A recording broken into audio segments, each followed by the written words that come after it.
Marak penculikan anak akhir-akhir ini. Sejumlah kasus diantaranya adalah dilakukan oleh residivis. Lalu apa saja faktornya? Untuk membahasnya, kita akan berbincang dengan pemerhati anak Retno Listiarti, sudah bergabung bersama kami. Selamat siang, Bu Retno. Selamat siang. Bu Retno, KPAI mencatat sepanjang 2022 ada 28 kasus penculikan anak. Ini tidak sedikit jumlahnya, Ya. tapi apa modus yang paling harus diwaspadai? Ya, pertama memang penculikan dari yang data 28 itu ternyata kan sebagian adalah melibatkan keluarga sendiri. Jadi artinya ayah atau ibu yang kemudian atau kakek nenek yang menjadi pelaku penculikan. Kalau ini memang untuk ayah dan ibunya karena sudah berpisah kemudian terjadi itu dianggap tidak penculikan gitu ya. Nah, yang kedua, faktor yang kemudian menjadi penyebab. Faktor penyebab yang utama sebenarnya kayak kasus bayi tentu ini bayi belum bisa bicara gitu ya. Tapi kalau beberapa kasus itu rata-rata kan usia 13 ke bawah.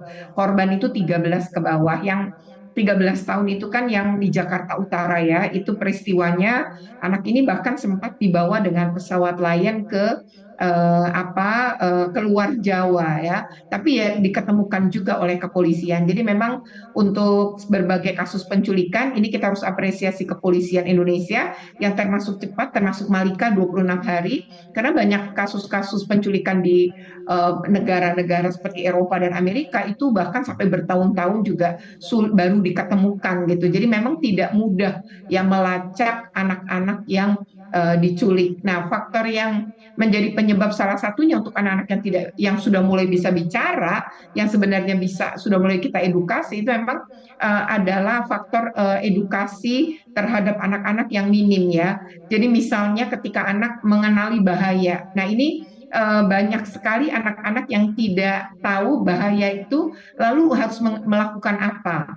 Nah, salah satu bahaya itu adalah sebenarnya ketika anak jauh dari orang tua atau dijauhkan dari orang tua untuk masa yang cukup panjang. Nah, itu sebenarnya bahaya dan ketika anak-anak mendapatkan orang lain di sekitarnya misalnya kayak Malika kan dibawa keliling ya dengan menggunakan gerobak itu seharusnya kita ajarkan pada situasi seperti itu harus berani untuk bicara. Misalnya ada kesempatan bertemu orang lain, nangis aja dengan mengatakan bahwa tolong gitu ya. Jadi jangan nangis itu dengan memanggil mama, tapi ajarkan anak-anak kita nangis itu dengan kata tolong. Walaupun digendong si pelaku, tapi ketika kita menangis dengan kata tolong, orang di sekitar itu akan berpikir ini anaknya atau bukan ya gitu. Jadi segera mendapatkan pertolongan itu salah satu termasuk anak-anak yang terlepas dari orang tua di tengah keramaian, misalnya mudik atau berada di tempat wisata, itu memang harus kita didik anak-anak untuk yang bukan menangis tapi temui, cari orang-orang yang pakai seragam. Orang berseragam itu bisa SPG, penjaga toko,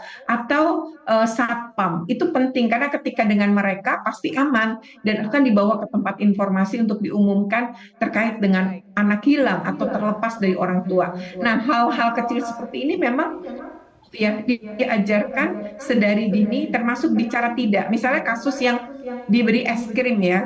Kan Malika juga sebenarnya diberikan ayam Kentucky gitu kalau bahasa dia. Oke. Nah, itu seharusnya memang bilang diedukasi kalau diberi sesuatu oleh orang asing atau mau diajak pergi orang asing harus izin ayah ibu. Baik. Kalau tidak bisa izin karena ayah ibu tidak ada di dekat itu tolak ya, katakan tidak. Nah, ini Baik. hal yang memang perlu ya diedukasi kepada anak-anak.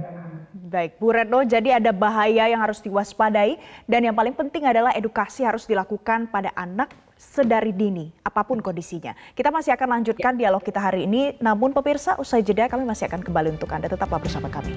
Pemirsa, Anda masih bersama kami di Metro Siang, kita masih akan lanjutkan dialog dengan pemerhati anak bersama Retno Listiarti. Bu Retno, kalau kita belajar dari kasus di Jakarta Pusat beberapa waktu lalu, anak berinisial M, penculik ini merupakan residivis kasus pencabulan anak. Ini menyulik anak lagi. Walaupun pada M kita tidak menemukan ada pelecehan seksual sampai dengan hari ini, tapi dari fenomena ini apa yang bisa kita pelajari? Ya, pertama para residivis ini ya, walaupun misalnya tadi kan yang kasus di Sulawesi katanya residivisnya penggelapan motor ya. Tapi apapun gitu ya, residivis ini bisa jadi ketika dia keluar dari penjara, itu dia nggak punya pekerjaan. Lalu dia merasa sulit juga untuk mencari kerja. Nah, untuk melanjutkan hidup itu orang-orang seperti ini kadang membutuhkan tadi anak untuk dieksploitasi. Jadi misalnya mengemis, memulung gitu ya. Ketika membawa anak itu punya kecenderungan menimbulkan rasa kasihan pada masyarakat sekitar sehingga memberikan. Jadi bisa jadi niatnya memang mengeksploitasi anak itu gitu. Itu bagi yang residivis karena dia merasa yakin sebagai seorang orang yang baru keluar dari penjara itu sulit kembali ke rumahnya, sulit juga kalau mencari pekerjaan karena status dia itu. Jadi memang rata-rata anak-anak dengan niat diambil oleh mereka itu adalah untuk dieksploitasi ke ekonomi bagi kepentingan yang bersangkutan. Nah, kalau beberapa kasus yang lain bisa saja Kalau menculik itu begitu apa karena saran untuk faktor-faktor penegak hukum? lain. Kalau begitu apa saran untuk penegak Kenapa? hukum bagi para residivis yang baru keluar, sudah selesai masa tahanannya supaya tidak terulang lagi dan masyarakat bisa lebih percaya pada para residivis ini? Ya, memang seharusnya namanya mengembalikan ke masyarakat itu butuh proses ya. Tapi kan biasanya ada pembinaan di dalam lapas. Nah, pembinaan itu adalah sebenarnya pembekalan yang bersangkutan untuk bisa hidup melanjutkan hidup. Jadi artinya ketika dibekali itu rata-rata kalau sekarang ya, misalnya servis handphone gitu ya, kemudian membuat kaset gitu yang ada kan sebenarnya seperti itu. Nah, mereka mungkin butuh modal gitu. Jadi mungkin penting juga selain mereka diberi skill ya keterampilan selama menjadi dibina dalam lapas, orang-orang ini memang seharusnya juga Oke, diberikan tadi ya oke. modal untuk memulai gitu Hmm, usaha dari keterampilannya. Itu sih yang penting. Kalau nggak salah sekarang juga di lapas ada pelatihan Batisa ya. Jadi di copy gitu ya. Jadi dia baik. juga mungkin bisa punya unit-unit usaha seperti itu. Bu Retno, kalau kita lihat tren penculikan anak yang terjadi akhir-akhir ini, apa saja sebenarnya faktor penyebabnya bisa sampai hari ini ada banyak sekali kasus yang mencuat ke permukaan kalau terjadi penculikan anak? Ya, pertama memang kalau namanya anak diculik untuk beberapa kasus, kalau kita tidak tahu kan anak kita hilang gitu ya. Jadi artinya hilang, tidak tahu apakah anak ini kesasar atau seperti apa gitu. Sehingga ada proses yang cukup lama gitu. Ini yang kemudian orang baru bisa melaporkan pertama anak hilang. Ternyata kemudian kalau kita mendapatkan CCTV, kita baru tahu anak diculik gitu. Jadi seperti kasus M ini membutuhkan waktu 5 hari untuk menyatakan gitu dan polisi akhirnya juga menyatakan bahwa anak ini bukan hilang tapi diculik gitu. Nah, ini memang sesuatu yang berbeda. Nah, faktor-faktornya diantaranya tadi ya kurangnya edukasi kepada anak untuk bersikap kepada orang asing. Jadi dengan orang asing atau orang yang dikenal sekalipun tetapi dia orang lain, maka perlu gitu ya pendekatan ini. Jadi kalau dulu orang bilang penculik itu digambarkan seram, sekarang itu penculik-penculik itu sebenarnya tidak.